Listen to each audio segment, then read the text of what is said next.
découverte. Nous allons parler des allergies au pollen avec le docteur Édouard Sève, qui est médecin allergologue et vice-président du syndicat des allergologues. Bonjour docteur. Bonjour. Merci d'être avec nous. La quasi-totalité du territoire français est placée en risque très élevé d'allergie.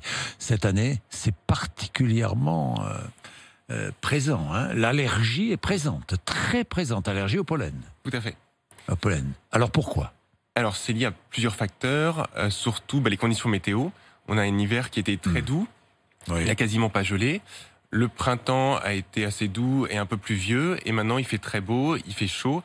On a un petit peu de vent, donc il y a vraiment toutes les conditions pour qu'il y ait beaucoup de pollen, pour que les plantes libèrent beaucoup de pollen et que les gens soient plus gênés que d'habitude. Comment se manifeste l'allergie ? Alors, ça va être une irritation, une inflammation. Oui. Donc, au niveau des yeux, des conjonctivites, les yeux qui pleurent, qui grattent, le nez qui va éternuer, le nez qui coule, le nez qui démange, la gorge qui peut démanger également, Oui. voire après de l'asthme, ça peut être plus grave, une gêne respiratoire.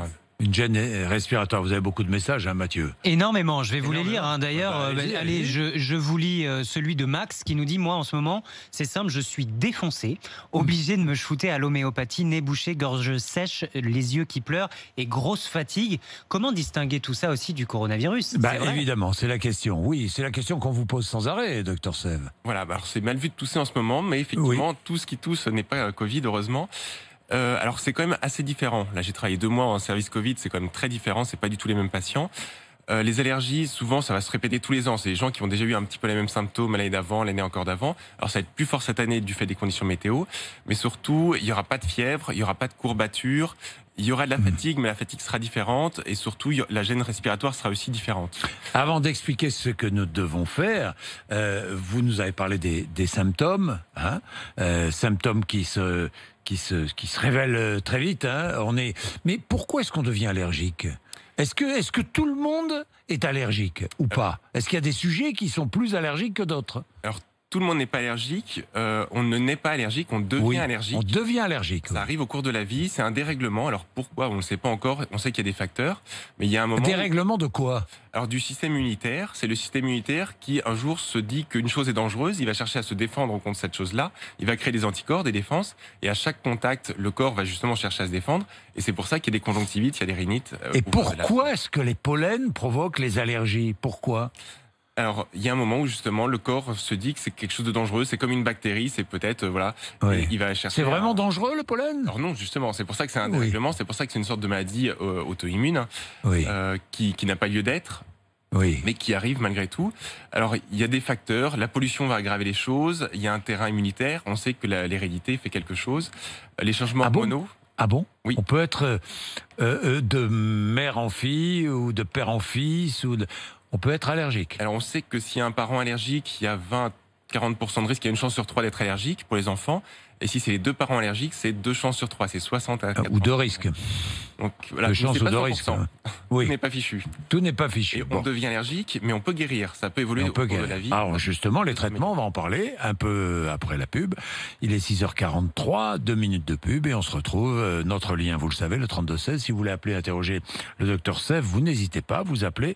Vous êtes avec nous, nous sommes avec vous. Vous êtes sur RMC et RMC Découverte. À tout de suite. Bien, la quasi-totalité du territoire français est placée en risque très élevé d'allergies liées au pollen de graminées. Il y a aussi les pollens de chêne autour de la Méditerranée, les pollens d'olivier, de pariétaire, qui sont aussi responsables d'un risque d'allergie faible. Il y a les pollens d'oseille, de plantain, d'urticacée, etc. Un Français sur 4 souffre d'allergie.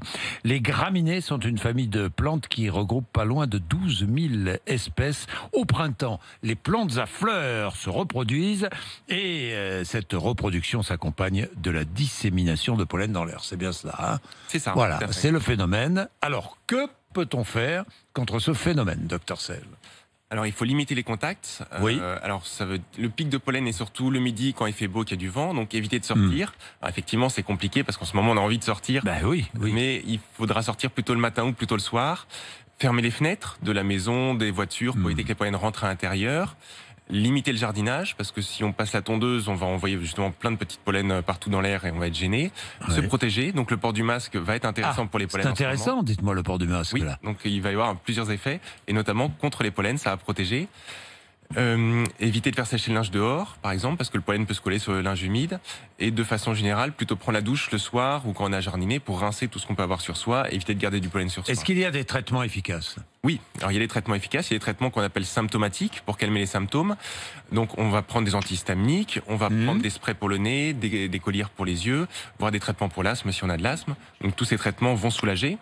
Et puis il y a la désensibilisation. Et il y a la désensibilisation. Et ça dure quoi? 2-3 ans, hein? Alors on part sur au moins 3 ans de traitement. Alors c'est 3 saisons pour les pollens. Ouais. On commence avant et on va jusqu'à la fin des pollens, donc c'est 6 mois de traitement habituellement.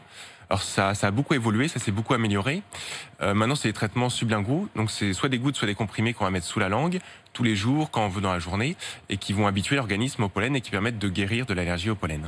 Bien, on en a jusqu'à quand avec ces pollens, dites-moi? Alors les pollens de graminées, on en a jusqu'au mi-juillet, voire fin juillet, donc c'est pas fini tout de suite. Alors ça dépend de la météo, avec l'orage qui arrive, ça va peut-être se calmer, mais ça va repartir après. Ça va repartir. Et on peut savoir de quelle allergie au pollen on souffre. Oui, alors pour ça, il faut voir un allergologue. Voilà. On peut faire des tests cutanés ou ça peut être des tests biologiques, des prises de sang. Ce qui est intéressant pour savoir, pour cibler un peu la période pendant laquelle il faut faire attention, voire pour faire une désensibilisation par la suite. Merci beaucoup, Dr Seff. Vous avez d'autres messages, Mathieu, non? J'avais une question parce que tout à l'heure, vous avez dit on ne naît pas allergique, on le devient. Oui. Est-ce qu'une fois qu'on l'est devenu, le corps peut de lui-même ne plus être allergique, c'est-à-dire se soigner tout seul? Oui, heureusement. Donc on n'a pas besoin de venir vous voir forcément pour se désensibiliser. Parfois, ça part tout seul. C'est une question de Michael. Voilà, ça peut guérir au bout d'1 an, 2 ans, 5 ans, 10 ans. Alors quand ça commence à traîner, quand même, ça peut être intéressant de voir l'allergologue, au moins pour avoir des traitements ou pour savoir de quoi est-ce qu'on est allergique, juste pour le savoir. Voir où si ça s'aggrave, si d'année en année c'est de pire en pire, il y a un moment où ça peut être intéressant de faire la désensibilisation, de faire le point.